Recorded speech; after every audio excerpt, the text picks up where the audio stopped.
this one, and in this position, black's turn to move.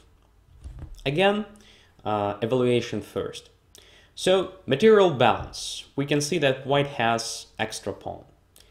At the same time, we can notice that white has better pawn structure because black has so many different weakened squares and weakened pawns, just like c6, h6, and so on.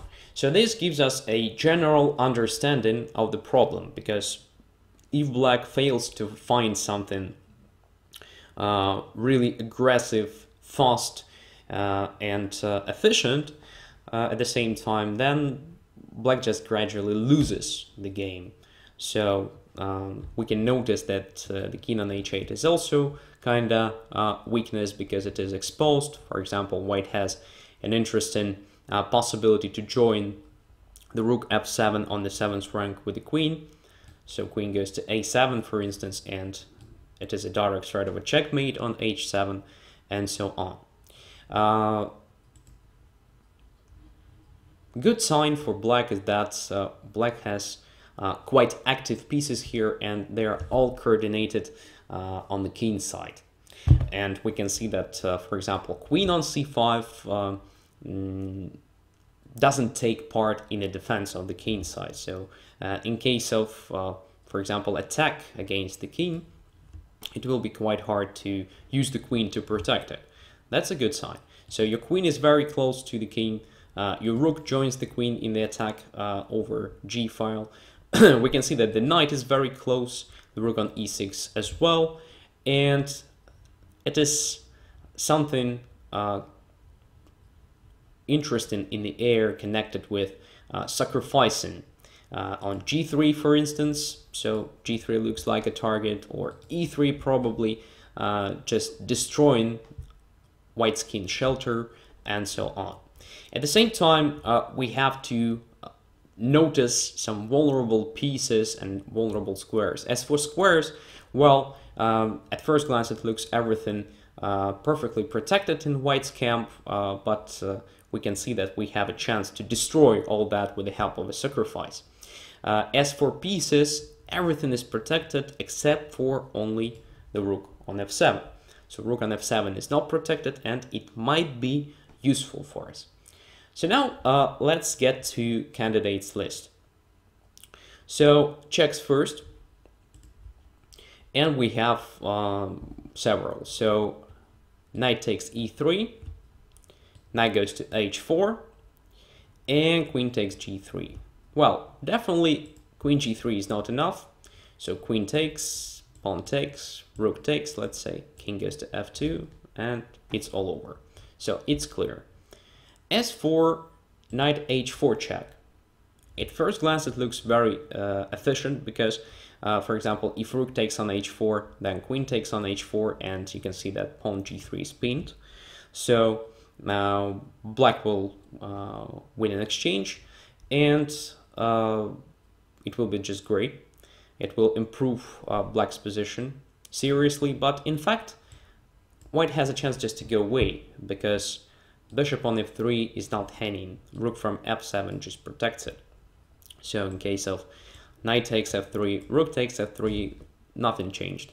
So black lost a chance to break opponent's shelter here and king's shelter, and well, black still has weaknesses and probably technically losing position. So knight h4 doesn't work.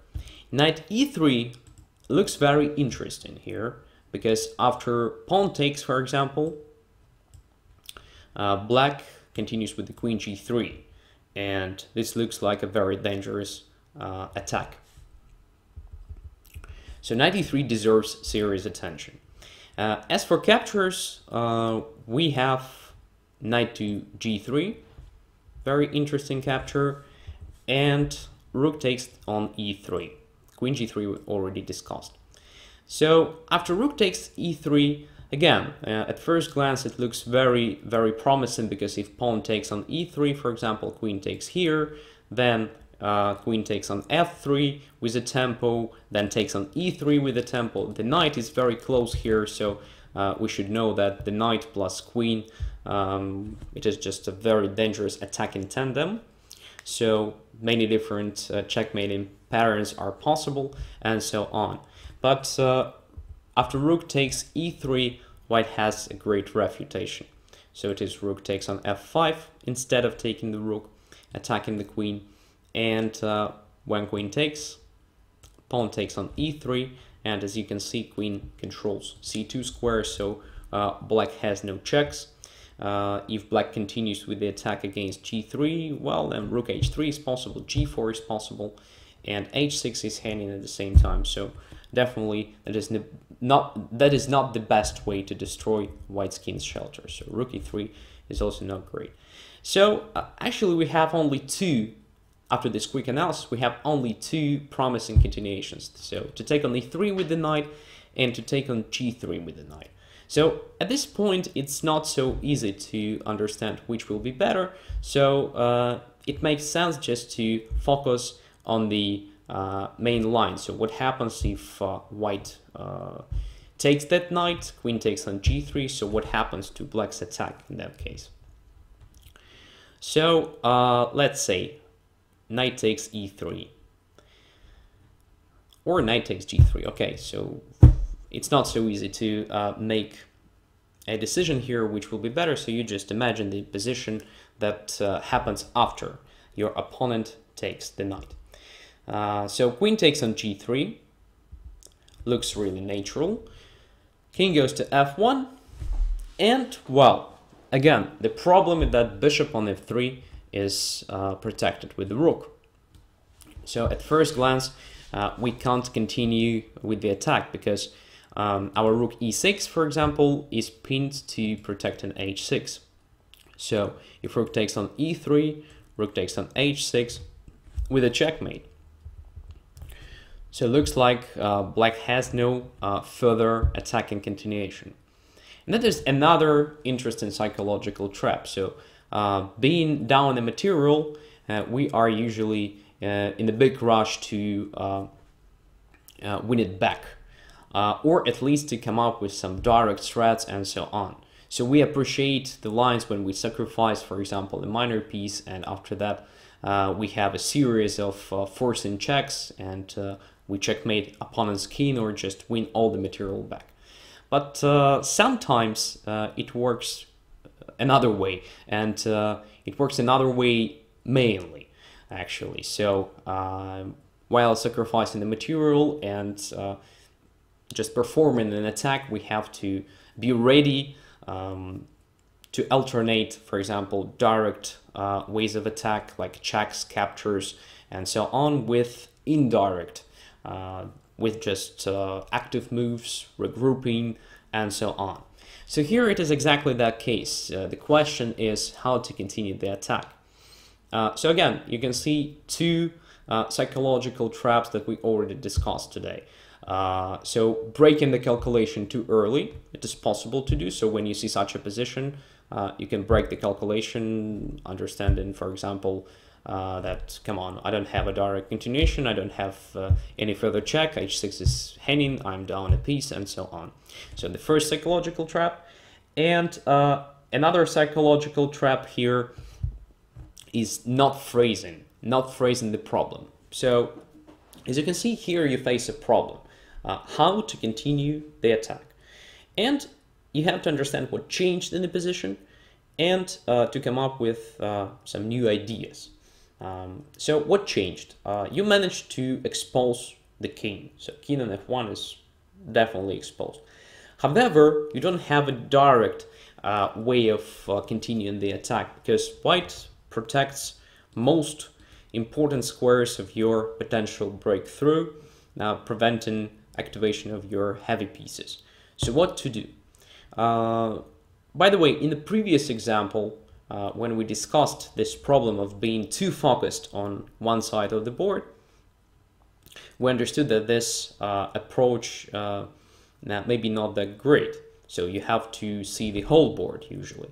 And here, when you face a problem with one area of the board, you have to try to understand what happens to the other area of that board. So queen side here looks quite exposed as well, and that is probably your target. So you can regroup somehow and to try to use that area of the board.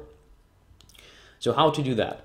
For example, a natural idea probably to add the rook to the B or A file, but this fails because of, for example, rook f8 possibility. So this doesn't look like a good idea for black to allow white any kind of check with some simplification and so on. So this idea doesn't work. Okay, another move that should be considered here is to try to get to the queen side with the queen. However, you're still in a situation when you're down the material, so you don't have to consider truly calm moves, so you still have to search for attacking moves, active moves, and so on. And here our evaluation of the vulnerable pieces in initial position can help. So rook on f8 is vulnerable, right? And we can combine attack against that rook with our idea of improving the position of our heavy pieces. And we have a chance to find this interesting queen g6 move. Attacking the rook, at the same time creating a threat of several checks. So the one is on d3, another one is on b1, and it might be quite dangerous for white. So according to my experience, moves like queen g6 are extremely hard to find while calculating, while having this position in your mind only, because you perform an attack and this queen g6 move is just kind of, you know, moving back.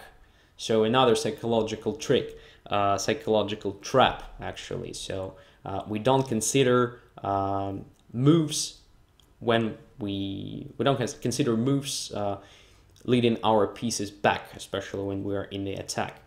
But okay, we have to avoid this trap and to consider all possible moves that lead to regrouping our pieces, especially in such a situation when you have a problem with this breakthrough, direct breakthrough on the king side. So we have to consider all possibilities to regroup and to improve our pieces, even moving the heavy piece back. Moreover, it is a move that creates a direct threat to the rook and combines it with attacking d3 and b1 squares in white's camp. So let's see what happens here. Rook is under attack. If black manages to capture it, well, it will be just fine. So white has completely exposed king, and in addition, black will have an extra exchange. So white has only two interesting possibilities here. The first is rook to f8, very natural move, just going away, and at the same time, as you can see, trying to simplify a situation. And another idea is to protect the rook with the help of queen a7, so a possibility that we discussed during initial evaluation. So here white tries to create some threats to the king. So okay, let's focus on rook f8, after which black has only two checks, and now black has to be really quick because white is about to simplify a position, and probably this will leave black without proper resources to checkmate the king. So the most natural check is queen to d3, because in addition to check, this queen controls e3 square. So in case of, for example, king to f2, it helps black to continue the attack with the queen e3 and so on. So we have to focus exactly on this possibility. Queen goes to d3 check. White has, well, only only one normal defense, it is bishop to e2, since king f2 leads to queen e3 check, and after king f1, queen goes to e1 with the checkmate. So, as you can see, very good coordination of black's pieces. So king f2 doesn't work. After king to e1, let's see, it should be very easy. For example, rook takes e3, king goes to f2, now queen goes to d2 check, forcing the king to f1, after which queen e1 check again, checkmate again. So this also doesn't change anything. Bishop e2 is the only possibility that left. And here, again, you have to focus on checks because you're in a rush. Otherwise, white just simplifies the position and has extra material. So here you have only one check, actually. Well, we don't consider rook f8 because it leads to queen f8 check. So queen f5 doesn't matter because rook takes f5 and come on. No queen on the board and no resources. So queen b1, another check. And now, as you can see, what changed, the rook on h1 is hanging. So after king goes away, we can pick up that rook. And, well, white has no serious threat. So after rook g8, king g8, queen can't access our king quickly. So we have extra exchange, extra pawn in addition, and should win this position easily. So this gives us an understanding that the only real resource for white is queen to a7. And now it is different because, as you can see, there is a threat of rook h7 at the proper moment. So our initial idea doesn't work here. Let's say queen to d3, check. Now, still king f2 leads to a checkmate, so bishop e2. For example, queen b1, check. King goes to f2. And the problem with that, we can't take the rook on h1 because after that, we are checkmated after rook h7. So this directs us to another check that is possible in this position, and it is queen to b1.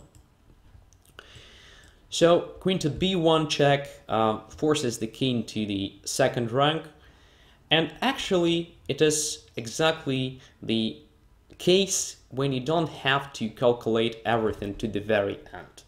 So I will just explain.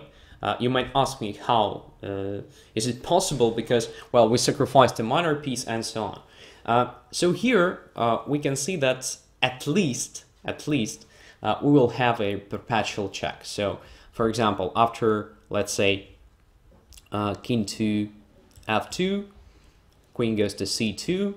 Well, if king goes back, then at least it is a key word here. So at least we have a perpetual check. If bishop goes to e2, well, it is actually the only move that we have to consider. And again, we have this interesting idea of rook g2, king g2, queen takes e2. And again, after just several moves, you can understand that at least you will have a perpetual check. So if you understand that at least in this line you have a perpetual check, it's enough to make a decision, because just remember, initial position was very bad strategically. So if you don't find anything, you will just lose. So perpetual check, saving the game, will be also a good result for you in such a situation. So that's why I tell you that it is enough to break the calculation there when you understood that you have at least a perpetual check. If you have an ability, and it would be much better, of course, to calculate to the very end, of course, calculate to the very end. But in some cases, it might be very useful to break a calculation. On that stage, just imagine the situation of a time pressure. So, for example, this position looks like arose after, you know, how to say, come on. So after a long fight, right? So it goes to the end. So the game goes to the end, which means that probably you have a time pressure at that point. So, well, if you can see that at least you have a perpetual check and you will save the game, come on, just go to that line, and then you will see when position arises on the board, you will have a chance to reassess your previous intentions and to find a win if it exists there. So let's come back to our main line. By the way, this method of having something at least, right? So not the best result, but the result that will be also not bad, is called, by Dvoretsky, for example, it is called a save the net or something like that. So, well, you go to the line and you just see. If you have something more, you get more. If not, well, okay, at least you have something. So very good idea to save the time on making a decision.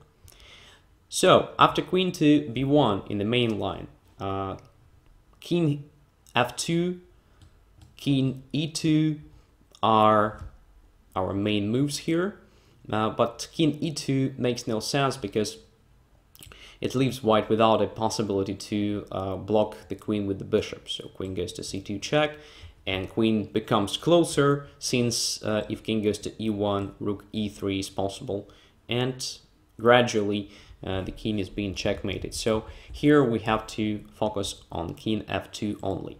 So king f2, queen goes to c2, and now two options to go with the king to f1 and bishop to e2.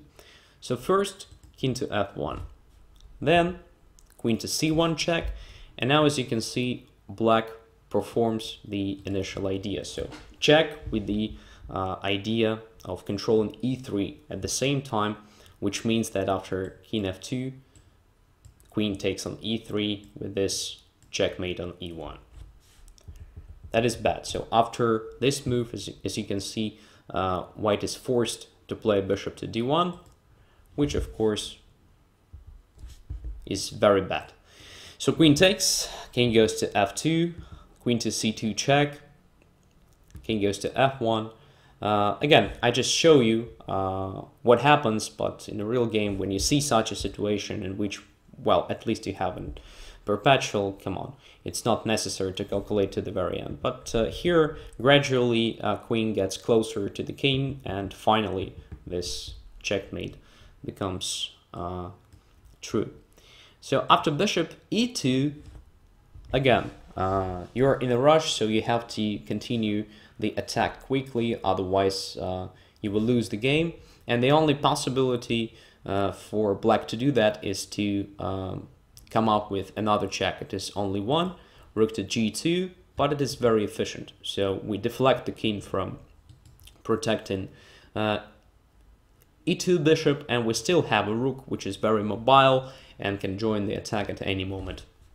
So king takes, queen takes on e2, king goes to, let's say, h3, doesn't matter where exactly it goes, because if it goes to g1, then rook goes to g6 with the checkmate.